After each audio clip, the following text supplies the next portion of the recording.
I suppose it was just another normal morning at the airport, the coming and going of passengers between the gates, children letting go of their priests' hands, flight announcements blaring over the loudspeakers. But then something happened that I'll never forget. Near Gate 12, a small, red-haired girl, almost 4 years old, stood alone next to an ambulance cart, wearing a faded pink headdress that seemed too big for her. Her pale face and enormous blue eyes darted around with that mixture of confusion and fear that only lost children can show. At first, no one noticed anything unusual, just another little girl waiting for her parents, until Rex, the lead German Shepherd of the airport's canine unit, froze, his body tense as if he'd sensed an invisible threat. Rex's deep growl escalated into a sharp bark that sliced through the terminal air like a knife, and within seconds, the other 3 officers turned in unison. Their gazes fixed on the girl with an intensity that sent a shudder through the passengers around them. Mark, the unit's commanding officer, a tall man with a stern face etched by years of service, shouted orders, trying to maintain control, but the dogs didn't respond, something completely unheard of in animals trained in military discipline. The 4 German shepherds began to move as one, forming a slow, deliberate circle around the girl, their bodies tense but showing no direct aggression, their heads bowed, erect, creating an incomprehensible protective barrier. Passengers began to scream, some grabbed their children and ran towards the exits, others raised their phones to record the surreal moment, as airport alarms began to sound above their heads, filling the space with flashing red lights. The confusion turned to outright panic as people began to speculate. Some thought the dogs were attacking the girl, others believed there was a bomb nearby. And a cacophony of screams swept through the terminal as security guards blocked all exits from Gate 12.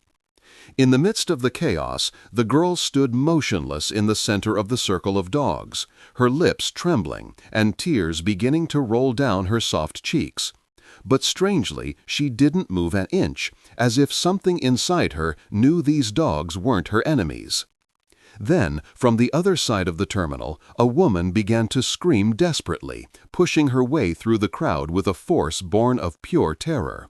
"It's my daughter! Please let me through!" The guards stopped immediately, her colleagues holding her firmly by the shoulders as she struggled to break free. "Ma'am, stop! This is a restricted area," one of them shouted, but she kept moving forward, her voice breaking. "It's only been 4 years. Someone has been left behind." Those words hit Mark like a bomb. He immediately picked up his radio and ordered the terminal completely locked down. No one would enter until they understood what was happening. Meanwhile, Rex, the lead dog, stepped forward and gently nudged the small backpack the girl was carrying, an object she hadn't noticed until that moment. The dog began to nibble at the backpack insistently. His barks became more urgent, more specific, and Mark felt a chill run down his spine because he recognized that behavior. Rex had detected something bad. With the siblings frightened, Mark slowly approached her, speaking in the gentlest voice he could muster. "Sweetie, I need you to be very still, okay? I'm just going to check your backpack." The girl remained motionless, her head bowed, her large blue eyes filled with tears, but trusting him in a way that revealed her heart was breaking. When Mark opened the main compartment of the pink backpack decorated with unicorn heels, he felt his blood rush to his chest. A small electronic device, about the size of a matchbox, was blinking a steady green light. He immediately called the airport's technical team, and when the specialist arrived and examined the device with his equipment, he visibly paled. "It's a tracker, military grade. Someone has been following this girl, transmitting her location in real time." The girl's mother, Emily, whom the officers had finally escorted to the scene, hugged her daughter so tightly it seemed she would never let go, and in whispers, inaudible to Mark, "We'll meet again, won't we?" Mark turned to her, his police instincts kicking in. "Ma'am, who are you?" It turned out that Emily was a federal witness in protection. She had escaped a human trafficking ring years earlier after testifying against the organization's leader, a powerful man with connections at every level of organized crime. They had been living under false identities, moving from city to city every few months, and Emily believed she was finally safe, that she could start a normal life. But someone had found them. Someone sophisticated enough to plant a military-grade tracker in a 4-year-old girl's backpack, probably when Emily lost sight of her during those agonizing 10 minutes in the airport bathroom. Mark felt the weight of the situation descend on his shoulders like a ton of bricks, because this wasn't just a simple airport security case. It was a federal operation, and that little girl was minutes away from disappearing forever. The dogs, trained to detect electronic devices and threats, picked up the electromagnetic signals from the tracker, and their protective instinct led them to form a defensive circle around the girl, not because she posed a threat, but because they subconsciously knew she was in danger. While the security team searched the airport facilities, they found the culprit, a man in a dark suit who had been following Emily and Lily since they entered the terminal, waiting for the opportune moment to act. That moment came when Emily left Lily alone for a moment in the restroom. The man had been so quick and professional that he didn't notice her approaching the girl, putting something in his backpack, and leaving as if nothing had happened. But he hadn't counted on one thing: the 4-legged guardians who patrolled the airport daily. The cameras captured the precise moment when, silently, he realized the dogs were surrounded by the girl and that the terminal was being locked down. He tried to escape through a side exit, but it was too late. The tactical unit officers intercepted him before he reached his vehicle in the parking lot. Upon checking his phone, they found messages with the exact coordinates and photographs of Emily and Lily taken over the past few weeks. The man was a hitman hired to locate and retrieve the protected forehead. The plan was simple but brutal. Follow the trail until the mother and daughter were somewhere public and crowded enough to stage an accident. Or simply lure them to a private location where they would never be seen again. Mark approached the little girl, who was now sitting on her mother's lap, still lying down but finally safe. Rex, the German shepherd leading the patrol, slowly approached and rested his massive head on Lily's small muscular chest, gazing at her with a tenderness rarely seen in police dogs. Lily reached out and stroked the dog's ears. For the first time since this whole ordeal began, a shy smile appeared on her face. "Thank you, dog," she whispered, her voice trembling. The other 3 dogs approached one by one, forming a protective circle, embracing the little girl and her mother. Emily wept silently as she stroked them, understanding that these animals, with their instinct and training, had saved her daughter's life. Mark stood up and turned on the radio. "I need to contact the FBI's Canine Protection Program immediately. We have a critical situation." As he spoke, he watched the dogs remain around Emily and Lily, as if they knew their work wasn't yet finished. In the following hours, federal agents arrived at the airport. The entire terminal was cordoned off as a crime scene, and Emily gave her full statement while Lily slept in her arms, emotionally exhausted by the ordeal.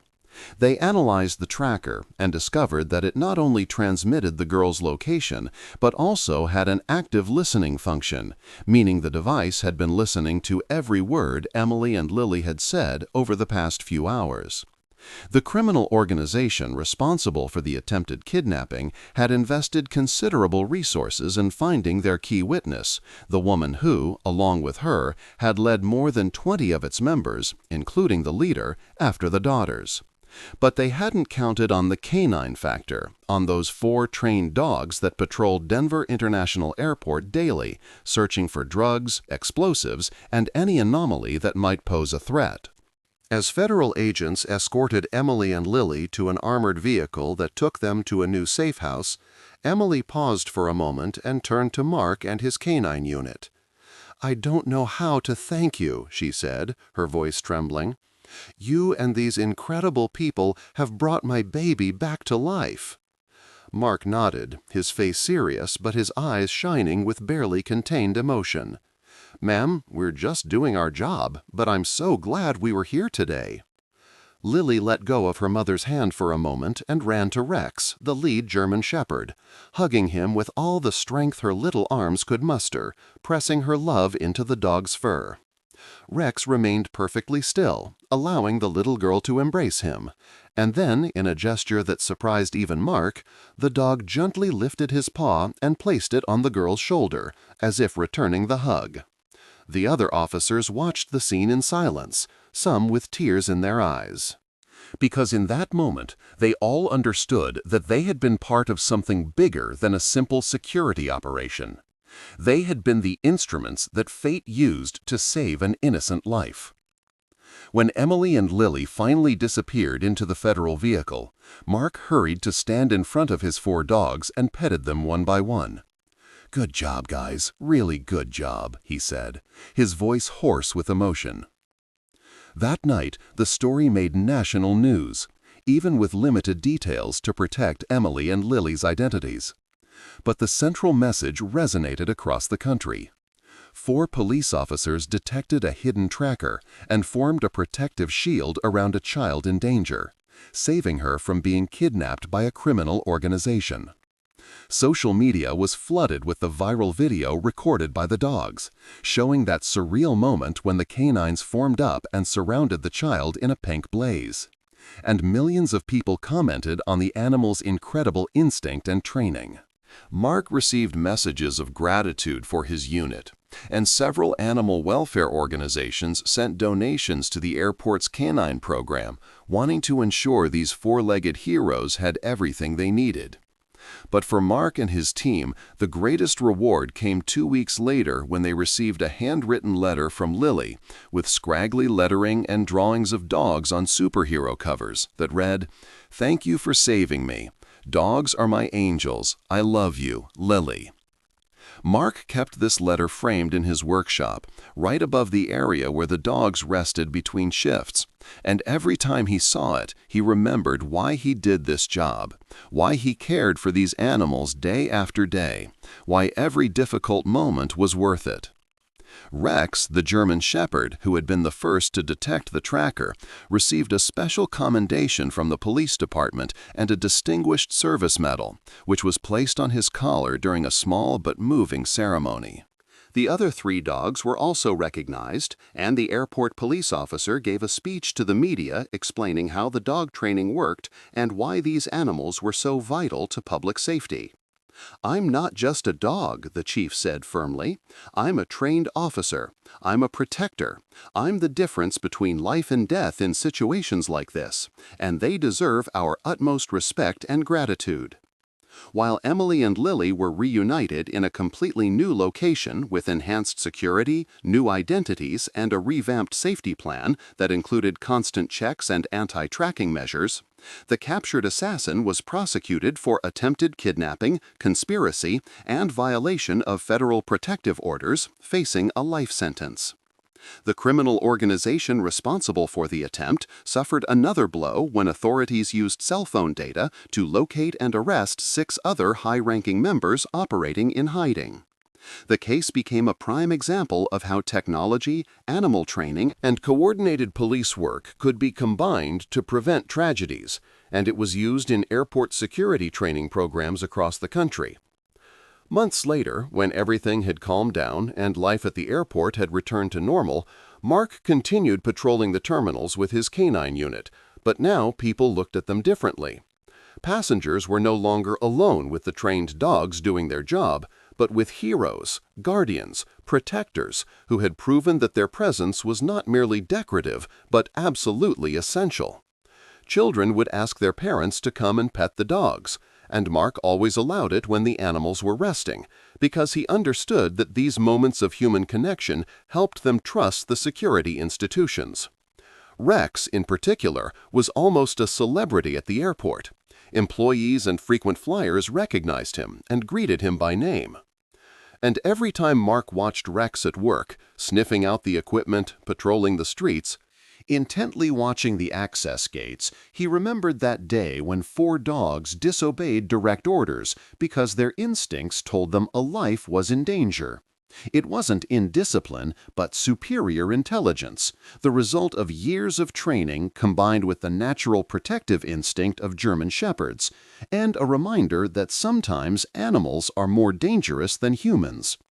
The story of the 4 dogs surrounding a little girl at the airport became legendary within the security dog community, recounted at conferences and seminars as a perfect example of subtle detection and protective response.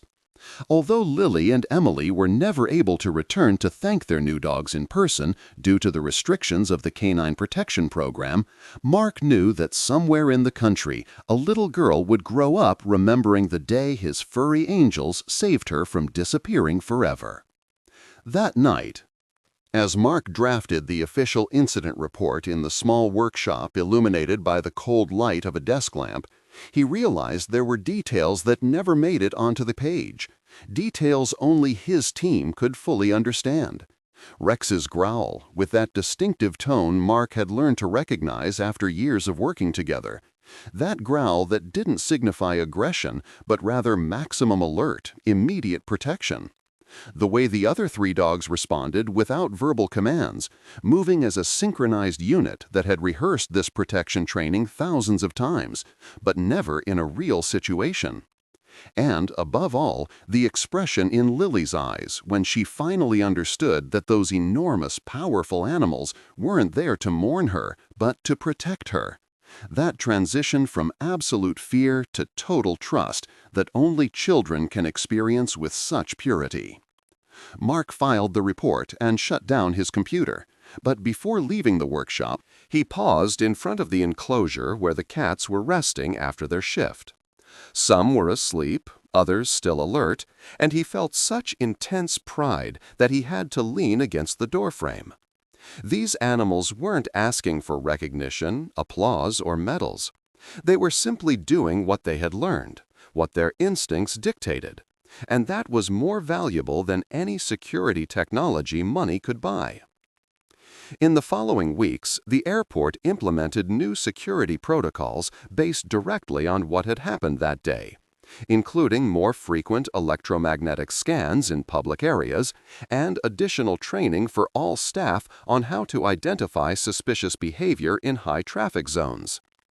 The airport security director arranged a special meeting with Mark and specifically asked him about the dog's behavior during the incident, wanting to understand exactly why they had been motivated to break training so drastically.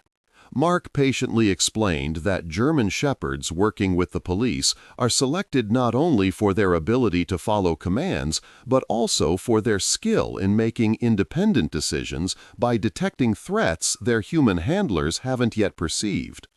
It's a delicate balance, Mark said, holding a cup of cold coffee between his brothers. They try to obey specific commands, but they also need to rely on their instincts when the situation demands it, because their senses are infinitely sharper than ours. The director nodded slowly, taking notes on his tablet, and posed the question Mark had been waiting for. How did you know the girl was in danger?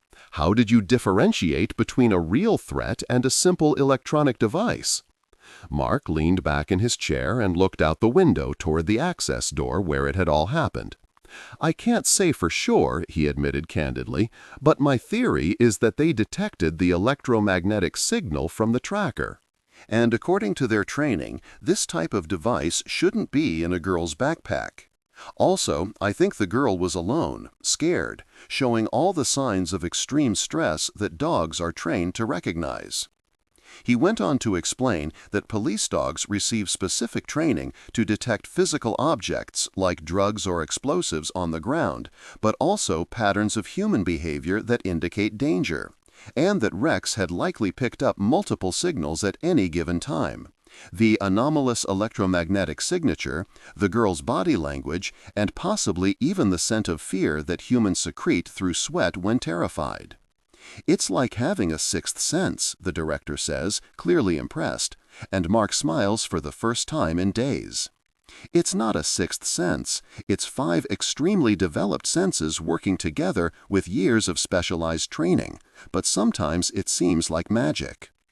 This conversation led to a significant investment in the airport's canine program.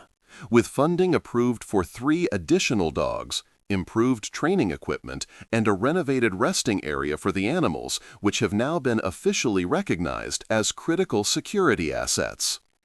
Meanwhile, somewhere on the East Coast, Emily and Lily began a new life under different names in a small but cozy house in a quiet neighborhood where uncomfortable questions were being asked.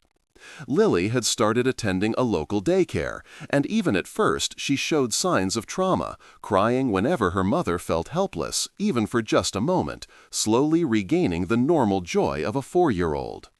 Her child therapist, a kind woman who specialized in working with children who had experienced trauma, gave her stuffed German shepherds, and Lily slept each night cuddled up with someone named Rex. Emily watched her daughter play with these toys, reenacting the airport scene once again, but with happy endings in which the dogs flew her to a magical castle. And she understood that this was how Lily's mind was processing what had happened, transforming the terror into a protective fantasy. The federal agent assigned to their case, a middle-aged woman named Sarah, who had been working in canine protection for 5 years, visited Emily weekly to make sure everything was okay and to update security protocols. During one of these visits, Sarah gave Emily a framed photograph taken by one of the passengers at the airport, showing the exact moment the 4 dogs formed a circle around Lily. "I think you'll want to keep this," I said quietly to Sarah as I placed the frame on the table. "It's a reminder that even in the darkest moments, there are guardian angels watching over us." Emily took the photo with her frightened siblings and gazed at it for a long time, her eyes welling with tears as she saw her daughter's small figure surrounded by that vivid barrier of canine protection. "Can I write to them?" Emily asked suddenly.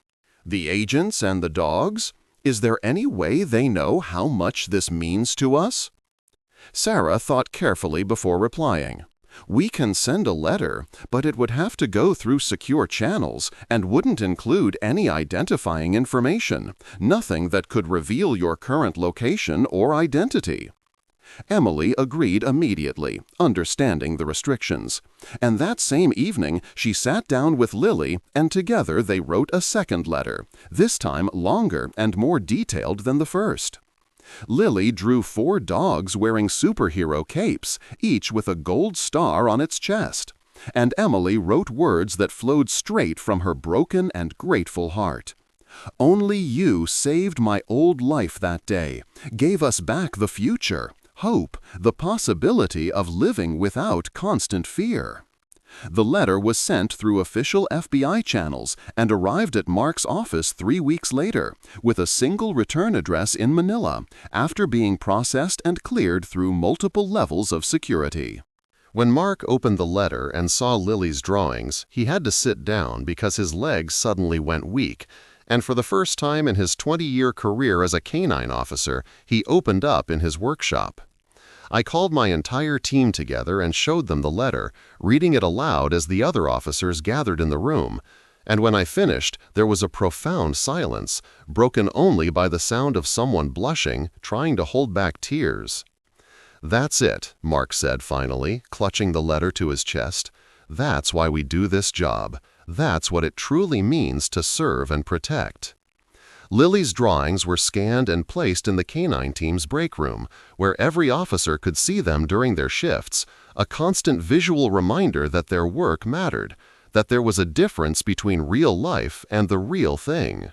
Rex, as if he could sense the emotional weight of the moment, approached Mark and rested his large head against his handler's leg. That simple gesture dogs make when they realize their humans need comfort. Mark came closer and hugged the German shepherd, burying his face in the animal's fur, and whispered words only Rex could hear. "You're a hero, buddy, a real hero." The other 3 dogs, responding to some pack instinct or simply mimicking their leader, also came over, and soon Mark was literally surrounded by dogs, tails wagging and tongues licking any exposed skin they could reach, while the other officers laughed through their tears at the ridiculously beautiful scene. In the following months, the story continued to have repercussions no one had anticipated. An independent documentary about airport canine units contacted Mark to request permission to interview the team and film a special segment about the incident, obviously without revealing details that could compromise Emily and Lily's safety. Mark agreed after consulting with his superiors, knowing that sharing the story could help the public better appreciate the crucial work that canine units perform daily in public spaces. The documentary premiered 6 months after the incident and was seen by millions, generating a wave of public support for canine programs across the country. Several schools contacted the airport requesting that Mark and some of his dogs make visits to give educational demonstrations. And despite his busy work schedule, Mark found the time because he firmly believed in the importance of educating the next generation about public safety and the role of service animals. During one of those school visits, a little girl, almost the same age as Lily, timidly approached Rex after the demonstration and asked Mark if the dog could sense when someone was afraid. Mark knelt down to her level and answered with complete sincerity. While dogs like Rex can sense fear, they can also sense love, sadness, joy, and when they encounter someone in need, their first instinct is to protect, not to feel remorse.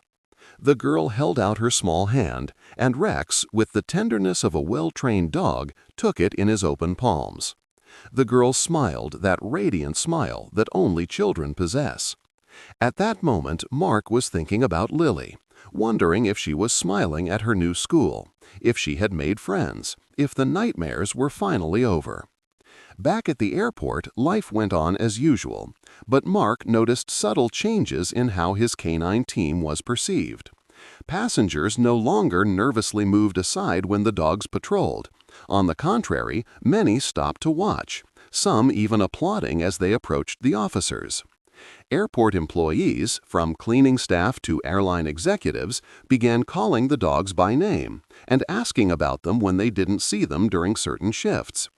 If a community bond had formed around the canine unit that hadn't existed before, Mark attributed it directly to the incident with Lily, to how that event had humanized both the officers and the dogs in the public eye. One day, about a year after the incident, Mark received a call from federal agent Sarah, who informed him that Emily and Lily were thriving in their new assignment, and that Lily had specifically mentioned wanting to be a cop girl as a child. Mark laughed, a deep, genuine laugh he hadn't felt in a long time, and asked Sarah to please pass on a message to Lily, that there would always be a place on their team for someone with her courage and heart. Sarah promised to do so, and although Mark knew the chances of Lily joining their unit were virtually non-existent given the circumstances, he wanted to imagine a future where a traumatized but resilient girl became a protector of others, bringing things full circle. Around that time, Rex began to show signs of aging. Nothing dramatic, but noticeable to someone like Mark, who had worked with the dog almost every year.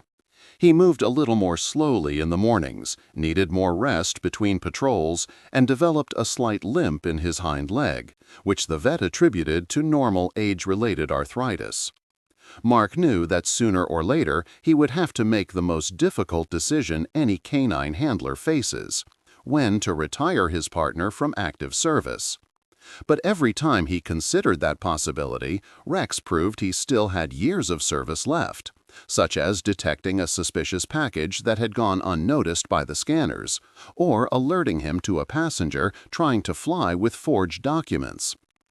The second anniversary of the incident with Lily went largely unnoticed by the public, but within the canine unit it had become a significant event, a day to reflect on why they chose this profession and to renew their commitment to excellence. Mark organized a special training session that day, taking all the dogs and officers to the outdoor training area where they practiced protection formations and that specific type of defensive circle the 4 dogs instinctively formed around Lily. As he watched the dogs move with military precision, responding to verbal and hand commands with perfect timing, Mark felt that familiar mix of pride and humility that defined his relationship with these extraordinary animals. That night, after everyone had gone home and the airport had settled into its quieter nighttime mode, Mark was in the workshop reviewing old training videos. I found footage from when Rex was just a dog in the training program, pure, boundless energy and enthusiasm, aimless, and I smiled as I remembered the countless hours he spent learning basic commands, earning his trust, establishing the bond that was now unbreakable. The video showed Rex repeatedly performing a detection exercise, becoming visibly frustrated, and finally succeeding and celebrating with leaps and barks of pure joy. Mark had forgotten that particular moment, but now he remembers that even heroes had to start from scratch, that greatness is forged through repetition, patience, and mutual faith. I closed my laptop and headed to the area where the dogs slept. Their dark silhouettes were only visible in the dim light of the emergency lights. Rex raised his head when he sensed Mark's presence. His eyes shone in the darkness. Mark sat down on the ground beside him, something that technically wasn't supposed to be done according to the manual, but in moments like this it didn't matter. "Do you remember that day?" Mark whispered to the dog. "The day you saved that girl?" Rex looked at him with that inscrutable expression typical of dogs, that gaze that seems to hold ancient wisdom and perfect understanding, even if it probably doesn't understand words. Mark scratched behind his ears, right at the moment Rex had captivated him, and continued speaking as if the animal could answer. "You did something incredible that day, something most humans would never do in their lives. You put instinct before training. You trusted what you felt, even when it meant disobeying direct orders." The other dogs began to stir, responding to the sound of Mark's voice, and were soon surrounded by warm, furry bodies moving slowly in the darkness. He lay down completely on the floor, allowing the dogs to settle around him, and gazed up at the ceiling, where the flashing runway lights, visible through the strong wind, created dancing shadows. I thought about all the lives these dogs had touched, directly or indirectly. Lily Bell alone, the countless passengers who had traveled safely because the dogs detected threats before they materialized. I thought about the intercepted drug packages that never reached the streets, the detected explosives that never detonated, the people with bad intentions identified and stopped before they could do any harm. And I thought about how all this work, all this constant vigilance, generally went unnoticed by the public, who saw the dogs simply as part of the airport scenery. But every now and then, Mark thought as he closed his eyes, something similar to the incident with Lily would happen, something visible or invisible that showed the world what these animals were capable of. Those moments, however rare, were enough to justify years of hard work, to remind him why he had turned down offers of better-paying jobs in private security, why he still got up at 4 in the morning for the night shifts, why he had dedicated his entire adult life to it. If he slept there, on the floor of the dog's rest area, surrounded by his four-legged companions, and his supervisor found him 3 hours later on the night watch, he would simply smile, turn off the main light, leaving only the emergency lights on, and silently close the door. The next morning, a new shift began, with new flights, new journeys, and new potential threats to detect and neutralize. Mark instructed his colleagues to put on their uniforms, take roll call, and lead the dogs to their patrol posts with the same professionalism and dedication they had shown the day before and would show the day after. But now there was something different about the way Mark watched Rex work. A deeper appreciation for every alert, every signal, every moment the dog demonstrated that extraordinary intelligence that combined animal instinct with human training. When passing the same spot where the 4 dogs had surrounded Lily years before, Mark would always pause, a split second in which he remembered that day and silently renewed his promise to always be prepared, always alert, always ready to trust his dogs when their instincts told them something was wrong. Because in the end, Mark reflected as he watched Rex methodically sniffing a row of suitcases on the equipment cart, and that was what separated a good canine team from an exceptional one. Not just the dog's technical training or physical capabilities, but the human handler's willingness to listen, to trust, to allow those higher senses to guide their actions, even when there was no immediate logical explanation. Suddenly, Rex sat down next to a blue suitcase, his red flag for suspicious substances, and Mark immediately called the secondary security team. The suitcase was opened under supervision, and a significant quantity of prescription medication without proper documentation was found, a minor but important infraction. "Well done," Mark exclaimed as he gave Rex his training reward, a worn tennis ball that the dog loves more than any new toy. And Rex took it with obvious pride, wagging his tail enthusiastically. The passengers watched the scene with interest. Some took photographs. Others simply smiled at the dog's obvious joy at having done his job well. A little girl, no more than 5 years old, took the ball from her father's hand and offered it to Rex. "Daddy, look at the police dog. He's just like the story you told me." The priest approached Mark and asked, "Excuse me, officer, could my daughter say hello to the dog? I told her about the incident a couple of years ago, about the dogs that saved that little girl." Mark looked at the girl, saw her bright eyes full of admiration and curiosity, and felt a lump in his throat.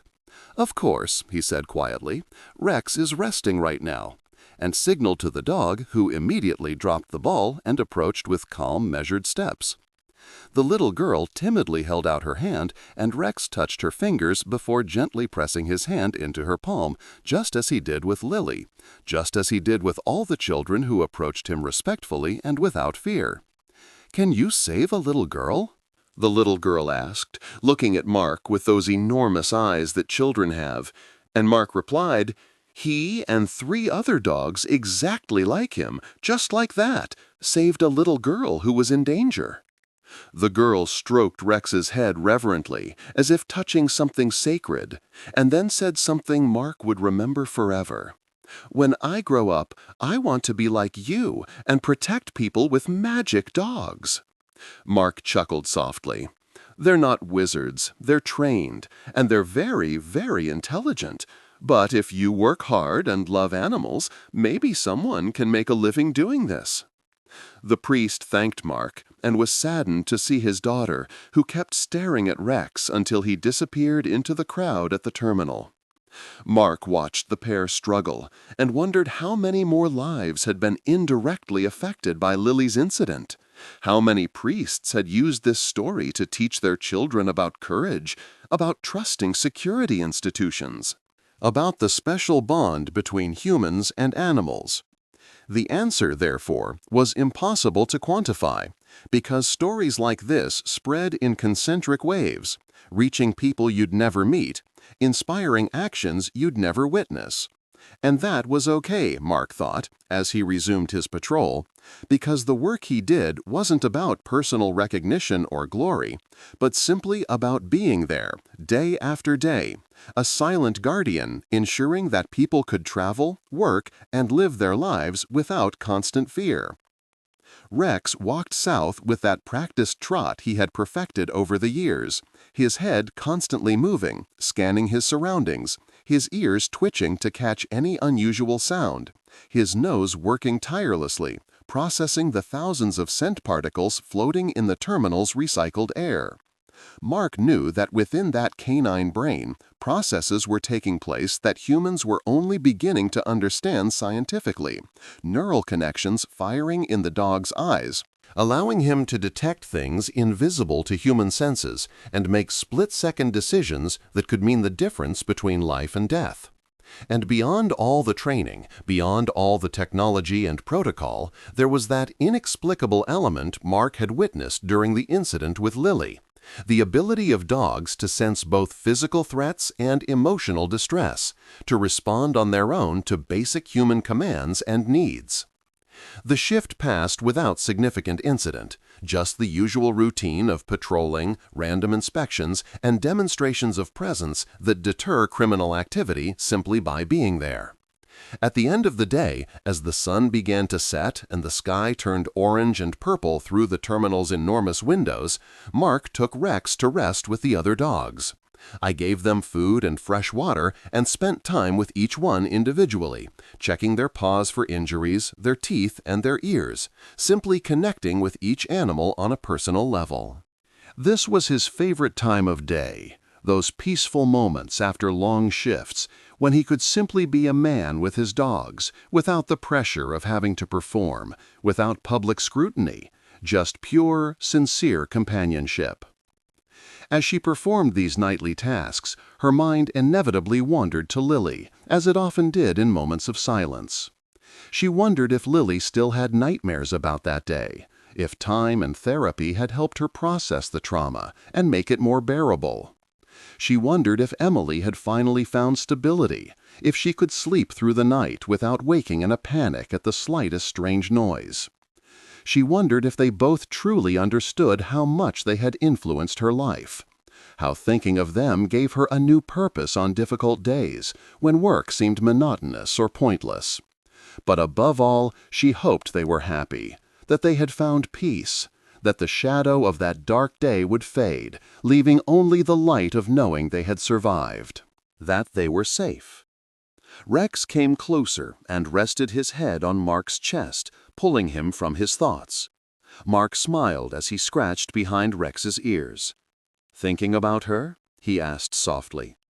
Although he knew Rex couldn't answer with words, the dog's gaze suggested a certain understanding, a recognition that this day had been different, special, significant.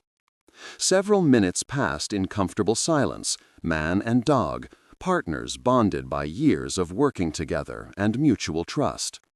When Mark finally got up to go home, his heart felt lighter than it had been in recent days, reminded once again why this job, difficult and sometimes dangerous, was worth every sacrifice.